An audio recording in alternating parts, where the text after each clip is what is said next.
यकीन मानिए, अगर आप लोग ये समय में अच्छा पुण्य धर्म करेंगे तो आने वाले समय निश्चित रूप से स्वागत है आप सभी का। आप लोग देख रहे हैं बुद्धास टीचिंग चैनल और हम यहाँ महाकारुणिक तथागत बुद्धा और उनके शिक्षाओं के विषय में चर्चा करते हैं।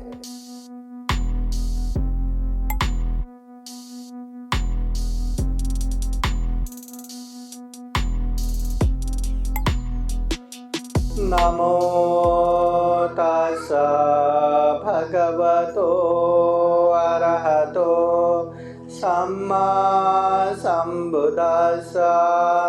नमो तस्सा भगवतो अरहतो सम्मा सम्बुद्दस्सा। नमो तस्सा भगवतो अरहतो सम्मा सम्बुद्दस्सा। महाकारुणिक तथागत भगवान बुद्ध को त्रिवार वंदना। महाकारुणिक तथागत बुद्ध द्वारा देशित सुआख्यात धम्म को त्रिवार वंदना। महाकारुणिक तथागत बुद्ध के आर्य श्रावक संघ को त्रिवार वंदना। परम पूजनीय बोधिसत्व डॉक्टर बाबा साहब अम्बेडकर आज के कार्यक्रम में उपस्थित पूजनीय भिक्षु संघ, श्रद्धा संपन्न, बुद्धि संपन्न उपासक उपासिकाएं। महाकारुणिक तथागत बुद्ध कहते हैं, धम्मो हवे रखते धम्मचारी। जो व्यक्ति धम्म करता है, जो व्यक्ति धम्म का पालन करता है, वो व्यक्ति को धम्म ही रक्षा करता है। जो निरंतर दान देने में, जो निरंतर शील पालन करने में, जो निरंतर ध्यान भावना करने में, पुण्य कार्य में अग्रसर रहता है, उसको धम्म हमेशा आरक्षण देता है, सुरक्षा देता है। जीवन में देखते हैं कभी कभी बहुत बड़ा इश्यू आ जाता है, बहुत बड़े तकलीफ और मुसीबत आ जाता है, मगर जो धम्म करने वाला व्यक्ति है उसके जीवन में इतने बड़े मुसीबत भी कहाँ कैसे निकल के गया पता ही नहीं चलेगा। और जो धम्म नहीं करने वाला व्यक्ति रहता है उसके जीवन में छोटी छोटी बातें आते हैं और वही बातें बरबर के भयंकर विस्फोट होके चला जाता है। कभी कभी बहुत बड़ा एक्सीडेंट भी हो जाता है। धम्म करने वाले बस छोटे मोटे खरोच में निकल गया। कभी कभी कितना बड़ा क्या होता है, बस वो ऐसे ही निकल जाता है। धम्म करने वाले को हमेशा धम्म रक्षा करता है। इसलिए तथागत बुद्ध कहते हैं, धम्म जानो, समझो, पालन करो। इतना दुर्लभ जीवन मिला है, इतना अमूल्य जीवन मिला है, इतना सर्वश्रेष्ठ मनुष्य जीवन मिला है। ये जीवन को ऐसे ही व्यर्थ जाने मत दो। खूब पुण्य करो, खूब धम्म करो। तो तथागत बुद्ध कहते हैं, जीवन में खूब सारा पुण्य धम्म करते जाओ, अकुशल पाप से दूर रहो, चित्त को परिशुद्ध करते जाओ। फिर तथागत बुद्ध गाथा द्वारा इस तरह भी कहते हैं, धम्मं चरे सुचरितं नतं दुच्चरितं चरे धम्मचारी सुखं सेति अस्मिन् लोके परामि च। धम्मं चरे सुचरितं, हमेशा अच्छे धम्म का पालन करो। न तंग दुच्चरितं चरे, गलत दुश्चरित्र धम्म का पालन मत करो। धम्मचारी, जो धम्म करता है, जो पाप से दूर रहता है, ऐसे धम्मचारी व्यक्ति हमेशा सुखं से सुख पूर्वक रहता है। अस्मिन् लोके परमि च, ये लोक में भी परलोक में भी सुख पूर्वक रहता है, अभी भी बाद में भी सुख पूर्वक रहता है। यकीन मानिए, अगर आप लोग ये समय में अच्छा पुण्य धर्म करेंगे तो आने वाले समय निश्चित रूप से सुखमय होगा, शांतमय होगा। मगर उसके बदले में आप पुण्य नहीं करेंगे, आप धर्म नहीं करेंगे और अकुशल पाप कोई देखता नहीं, कोई कुछ नहीं समझता या मुझे पकड़ता ही नहीं, मैं बहुत आराम से पाप कर सकता हूँ करके पाप करते जाएंगे। चाहे वो हिंसा हो, चोरी हो, व्यभिचार हो, असत्य झूठ बोलना हो, अमल नशा पदार्थ सेवन करना हो, ऐसे पाप करते जाएंगे तो आने वाले समय दुख कष्टों से ही भरा हुआ रहेगा। हम जब दूर गांव में या विदेश में जाके आते हैं ना, हफ्तों दिन बाद, महीनों दिन बाद घर आएंगे तो घर के लोग कितने हमारा स्वागत करेंगे, अरे इतने दिनों बाद बाहर से आए करके कितना स्वागत करेगा। वैसा ही अगर हम पुण्य करेंगे, धर्म करेंगे तो हमारा पुण्य धर्म ही हमारा स्वागत करके बैठेगा, वो भी बहुत बढ़िया, बहुत अच्छा। अगर हम अकुशल पाप करेंगे तो वही पाप का विपाक हमारा स्वागत करके बैठेगा, ऐसे खींच के दुर्गति लेके जाएगा। इतने दुख तकलीफ, बाप रे बाप, इसका कोई सीमाना नहीं। इसलिए तथागत बुद्ध कहते धम्मचारी, धम्म करने वाले व्यक्ति यहाँ भी, वहाँ भी, इधर भी, उधर भी, ये लोक में भी, परलोक में भी सुखपूर्वक रहता है। और जो धम्म करने वाला है वो धम्म उसे रक्षा करता है। आप लोगों को एक कहानी बताता हूँ कि धम्म करने वाले को किस तरह से रक्षा करते हैं। बहुत अच्छा कहानी है, याद रखना, दोस्तों को, दूसरों को बताने के लिए भी काम आएगा। पहले एक परिवार था। परिवार में माता, पिता और एक बच्चा, एक लौता बच्चा। पर वो जैसे थोड़ा सा भी बड़ा हो गया, अब बचपन में क्या होता है, शैतानी करता है ना, बहुत ही चकचके, बहुत ही बदमाश, ऐसे शैतानी करते रहते हैं। इतने बदमाशी करते हैं, माँ बाप की बातें बिल्कुल नहीं सुनते, बिल्कुल नहीं समझते। बेटा ये करो, वही नहीं करेगा, बेटा ये मत करो, वही करके दिखाएगा, यहाँ जाके आओ, बिल्कुल नहीं जाएगा, यहीं बैठे रहो, भाग के जाएगा। जो जैसा बोला विपरीत करके बहुत ही परेशान किया, बहुत परेशान किया। करे तो क्या करे, इकलौता बच्चा। तो माँ बाप ने सोचा ये तो इकलौता बच्चा है, ऐसे ही रखेंगे तो ये बच्चे को हम संभाल नहीं पाएंगे, अभी इसको जगह पे लाना पड़ेगा। अभी क्या करें? तो पहले ऐसे स्कूल तो होता नहीं था, गुरुकुल होता था, आश्रम होता था, तो वहाँ रख के जब तक चाहिए वहाँ पढ़ाई करके शिव विद्या सीख के वापस आना। तो माँ बाप ने सोचा अभी ये बच्चे को गुरुकुल में छोड़ के आना पड़ेगा, वहाँ सीख के बैठेगा। मगर बच्चा इतना शैतान है, इतना बदमाश है, वो तो भाग के आएगा, कहाँ रुकेगा, तुरंत भाग के आएगा। अब ऐसा नहीं, ये बच्चे को इतनी दूर छोड़ के आएंगे, इतना दूर छोड़ के आएंगे, वो चाह के भी भाग के नहीं आ पाएंगे। गए माँ बाप उसको लेके, ऐसे गए कि 2 दिन तो चल के जाना पड़े, इतना दूर लेके गए। और वहाँ पे ढूंढ के एक अच्छा गुरु आश्रम मिला, और वो गुरु इतना अच्छा, व्यवहारिक रूप से बहुत अच्छे सिखाने वाले। तो माँ बाप ने वो बच्चे ऐसा है, बहुत शैतान है, बदमाश है, आप इसको संभाल के रखिए, हाँ अच्छे से पढ़ाइए करके वहाँ छोड़ा। गुरु ने भी आप धंधा ही मत मानो, टेंशन ही मत लो, आप जाइए निश्चिंत होके करके माँ बाप को बिला दिया।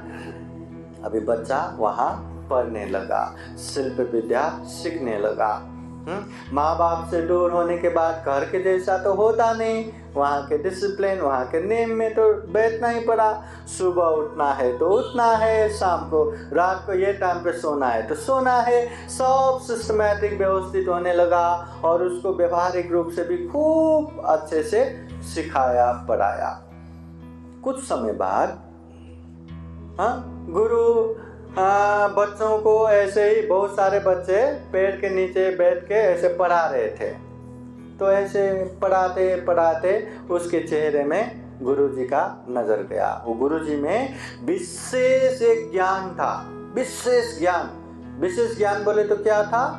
चेहरा देख के कौन कितना जिएगा या कब मरेगा वो बता सकता था।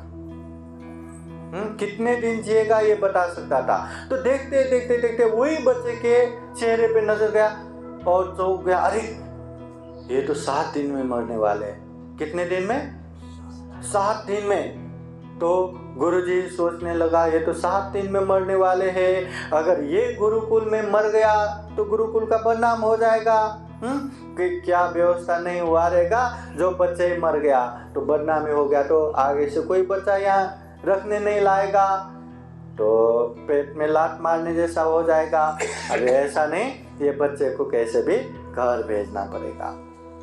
भेजे तो कैसे भेजे, इतना लंबा है, 2 दिन तक चलते जाना है, वो इतना सा बच्चा जा सकता है क्या? नहीं जा सकता। अब करे तो क्या करे? फिर भी गुरु ने योजना बना के वो बच्चे को बुलाया और कहा, देखो तुम्हारे माता पिता का संदेश आया है, तुम्हें तुरंत घर बुलाया है, तुम्हें घर जाना पड़ेगा। अभी गुरुजी ने कहा तो जी हजूर जाऊंगा। हाँ ठीक है, अगर जाना है तो ऐसे ऐसे जाना है करके रास्ता पूरा बता दिया, और रास्ते में खाने के लिए भी उसको कुछ दे के अभी जाओ निकलो, क्योंकि गुरुकुल में कुछ हो गया तो बदनामी हो जाएगा, निकलो करके उसको भेज दिया। कहाँ भेज दिया? कहाँ भेज दिया? उसके घर, जो कि 2-3 दिन लंबा रास्ता है। और गुरुजी ने सोचा 2-3 दिन लंबा है, वो जाएगा, कुछ दिन रुकेगा, वहाँ मर जाएगा, वापस आने का तो बात ही नहीं है, और गुरुकुल भी बदनामी से बच जाएगा करके भेज दिया। अभी गुरुजी की आज्ञा सुन के सुबह सुबह बच्चा भी निकल पड़ा अपने गांव की तरफ। अभी निकल पड़ा एक छोटा सा बच्चा गुरुकुल से अपने घर के तरफ। 2-3 दिन का लंबा रास्ता, लंबा सफर तय करते करते चला गया। अभी चलते चलते रास्ते में क्या होता है, चलते चलते चलते चलते एक जंगल आता है, और जंगल के किनारे में एक तालाब था, और वो तालाब सूख गया, पानी सूख गया।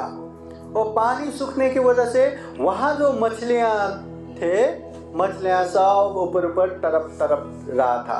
मतलब पानी नहीं ना, पानी सूख गया तो मछलियाँ तरफ रहे थे। तो बच्चों को ऐसे देखने के बाद मजा आता है कि नहीं?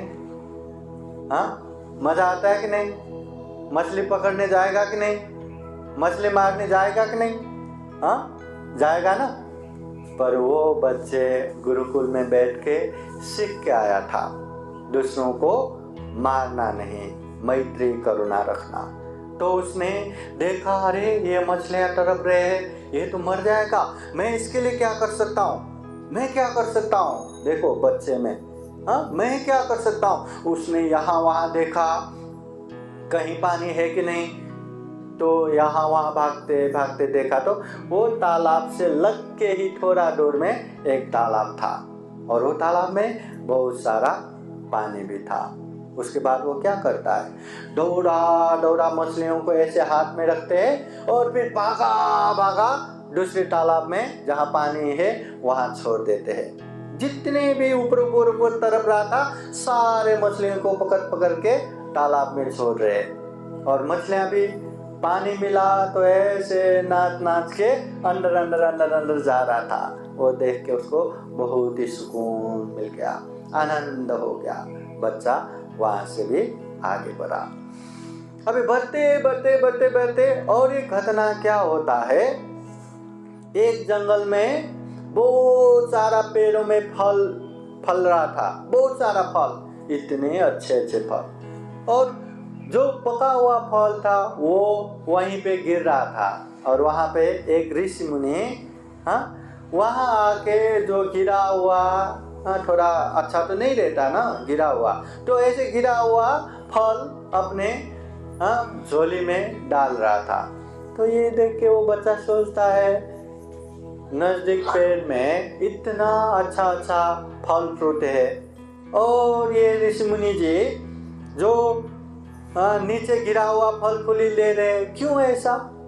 बच्चे हैं ना, थोड़ा उत्सुक तो होता है, क्यूरियोसिटी होता है, तो जाके पूछते हैं ऋषि मुनि जी हो, इतने नज़दीक पेड़ में इतने अच्छे फल फूल फल रहा है जो आप आसानी से ले सकते हैं, आप वो लेना छोड़ के ये सड़ा हुआ बिगड़ा हुआ नीचे गिरा हुआ फल फूल क्यों ऐसे ले रहे? तो ऋषि मुनि कहते हैं, बालक, मैं दूसरों का दिया हुआ कुछ भी, दूसरों का बिना दिए कुछ भी नहीं लेता। अब ये फल तो पेड़ में है, वो फल गिरा हुआ मतलब पेड़ ने दिया हुआ समझ के मैं वही लेता हूँ, मैं खुद होके फल नहीं लेता। तो बच्चे कहते हैं, आप नहीं लेते, अगर मैं दूंगा तो आप लेंगे क्या? हाँ, क्यों नहीं लेंगे? तो ठीक है, आपका झोली दे दो करके वो झोली लिया, सारा उसमें सड़ा हुआ बिगड़ा हुआ फल फेंक दिया। अब बच्चे है ना, पेड़ पे चढ़ गया, अच्छे अच्छे फल संकलन किया, इतना ज्यादा झोली भर के फल संकलन किया और वो ऋषि मुनि को दान दे दिया। ऋषि मुनि भी सुखी हो दीर्घायु हो करके आशीर्वाद दिया। बच्चे खुश होके वहां से भी चल दिए। अभी चलते चलते चलते चलते अभी गांव के नजदीक आ गया। हाँ, तो गांव जाने से पहले एक जंगल में इतना बड़ा गहराई, बहुत बड़ा गहराई और बहुत नीचे पानी बह रहा है और उसके ऊपर एक छोटा सा पुल भी कैसा, 4-5 वो बांस का लकड़ी रहता है ना, हाँ, बैम्बू का लकड़ी, वही रखा हुआ और वो भी सड़ा हुआ, मतलब इतना सड़ चुके हैं कि कोई इंसान उसके ऊपर जाएंगे तो गिर ही जाएगा जैसा। तो वो बच्चा अभी क्या करे, उसने देखा ये तो सड़ गया है, कभी भी कोई भी यहाँ से जाएंगे तो गिर के मर जाएगा, अब मैं क्या कर सकता हूँ। छोटा सा बच्चा यहाँ वहाँ देखा, नजदीक एकदम बांस उसने देखा, वो कट कर करके अच्छा कट कर करके वहाँ लाया और उसको रस्सी से बांध के छोटे बच्चे रस्सी से बांध के उसको नया पुल बना दिया और उसी से वो चल पड़ा। अभी चलते चलते उसके गांव आ गए और गांव पहुंचते ही उसको घर तो पता है, अपना घर कहाँ है, भागते घर की तरफ गया और उसके माता पिता भी अभी ठंडी समय है, धूप में आराम से घर के बाहर बैठ रहा था। तो बैठे दूर देख के, अरे देखो वो अपना बच्चा तो नहीं है, कहाँ अपना बच्चा होगा, ऐसे ही भाग के आएगा करके इतने दूर छोड़ के आया, नहीं होगा, अरे देखो ना अपना ही बच्चा जैसा है, देखो करके ऐसे, अरे अपना बच्चा ही जैसा है। नजदीक आके माँ बाप को प्रणाम किया तो अरे ये तो अपना ही बच्चा है। अभी दूर से आए तो बच्चे को क्या करना चाहिए, कितना लाड प्यार करना चाहिए ना। अभी उसका लाड प्यार निकला, ये बदमाश ऐसे ही भाग के आएगा करके इतने दूर छोड़ के आया, वहां से भी भाग के आया करके बहुत चिल्लाने लगा। तो बच्चा ऐसे ही देख के, अरे आप लोगों ने मुझे बुलाया, फिर आप लोग क्यों मुझे गुस्सा कर रहे? ऐसा कहने पे माँ बाप को लगा, तो ऐसे देख के अरे बच्चा गुरुकुल में बैठ के थोड़ा सा दुबला पतला हो गया, अच्छा खाना नहीं मिला होगा, इसलिए गुरुजी ने भेजा होगा, जाने दो करके उसको घर में रखा और अच्छे से रखा। अभी क्या फर्क आता है, पहले एकदम शैतान करने वाला, बदमाशी, कुछ भी बातें नहीं मानने वाला, अभी गुरुकुल से आने के बाद उसको ये करो वो करो कहने की जरूरत ही नहीं, वो खुद होके ये करना चाहिए वो करना चाहिए, ये वो सब कर रहा था। माता पिता की भी खूब सेवा कर रहा था, सब अच्छे से कर रहा था। तो ये देख के माता पिता भी बहुत खुश हुआ, अरे अपना बेटा तो बहुत अच्छा बन गया। तो माता पिता की सेवा करके अच्छे से रह के 10-15 दिन बीत गया। फिर बाद में वो बच्चे ने बोला अभी यहाँ कुछ काम नहीं है, मेरा वहाँ पढ़ाई है तो मैं जाता हूँ। बोले तो अच्छा, जैसे आए वैसे तो जा ही सकेंगे, ठीक है बेटा अच्छे से जाओ करके आशीर्वाद देके खाना वाना देके उसको भेज दिया। वहाँ से चलते वैसे ही गुरुकुल में पहुँच गया। और उस समय भी गुरुजी है ना अपने शिष्यों को पेड़ के नीचे बिठा के पढ़ा रहा था। दूर से उसने भी वो बच्चे को देखा, देखते ही अरे वही बच्चा जैसा लगता है करके पहले तो वो डर गए, घबरा गए, अरे भूत आ गया क्या? क्योंकि वो बच्चे कितने दिन में मरने वाले हैं? 7 दिन में। वो 10-15 दिन तो घर में रह के आए, हाँ, और वो गुरुकुल में पहुंच गया बोले तो भूत ही होगा ना। और बाप रे, इतना डर गए। फिर ऐसे दोपहर में कहाँ भूत आएगा, ये क्या है करके वो एकदम, हाँ, क्या हुआ सोच ही नहीं पा रहे थे। वो बच्चा आके गुरुजी को प्रणाम किया। प्रणाम करने के बाद, अरे ये तो अभी तक जिंदा ही है, मरा नहीं है, जिंदा ही है।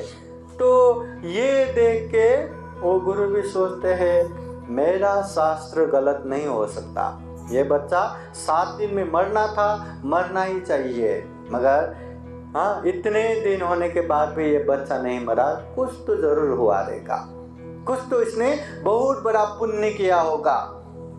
तो वो बच्चे को पूछते हैं, अच्छा तुमने ऐसा क्या पुण्य किया, क्या धम्म किया, बताओ जरा। बोले तो वो बच्चा, पुण्य धम्म, गुरुजी मैंने ऐसा कुछ नहीं किया, मैंने नहीं किया।